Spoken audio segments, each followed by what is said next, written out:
Hey guys, it's Miss Crystal. It's Wednesday and we're going to talk about some books.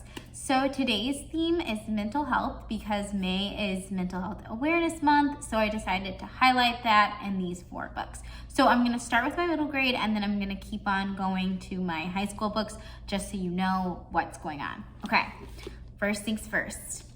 I've got Starfish. So Starfish is about this girl, Ellie. She's her right here, and Ellie is a little bit bigger than the other girls in her class, and so she has been bullied a lot, and so she ends up having to go to a therapist to deal with like the trauma of being bullied all the time. She also makes a friend who's like not judgmental and is like the coolest girl ever, and so like it's just about like accepting yourself, finding yourself. Also, what I really love about this one is that it shows a positive client and therapist relationship. And I just think that that's so important for people to see. So, yeah. Okay. Breathing Underwater. So Breathing Underwater is about this girl, Olivia. Yeah, Olivia. And then that's her big sister, Ruth, right there. And so they're on a sort of family vacation. They buried like a time capsule a couple years ago at this beach that they used to go to as a family. And now they're traveling back to that beach.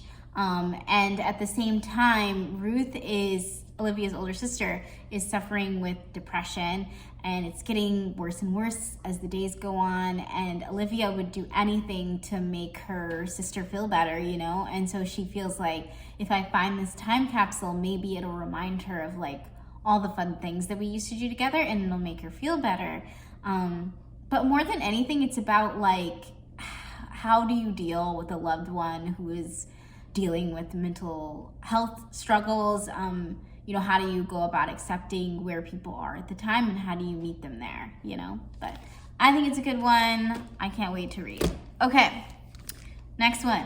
These are both older, okay? Girl on the Line. So Girl on the Line is about Journey. Journey is a young lady who unfortunately has attempted suicide. And so we start off with her being in the hospital because of it. And I think more than anything, it shows like what happens to people after they attempt suicide and it is unsuccessful. There's a lot of things that happen after that, and they're not always like great, or at least not great to begin with. So usually you have to deal with the fallout of like friends and family being very upset, and then some people didn't even know you were depressed, so it's like you have to deal with that fallout too. And then also you're like suddenly ejected into intensive therapy, which you may not have even gone to a therapist before, and now you're seeing one for like, you know, 3 times a week. It's like a lot. So I think that it really shows like what happens to people after they attempt suicide. Yeah, and how you could like comfort a friend who has done that to themselves. Like, okay, how do I talk to them after this? Like, this could give you some insight. And then also she finds a friend who introduces her to like a hotline, a mental health hotline, that she volunteers at to like help other people, and that helps her feel better as well. So it just shows you that like helping other people can sometimes get you out of your own head, you know? But yeah, anyway, go for it. I liked it. Okay, list of 10. So this one, what is this kid's name again? Troy.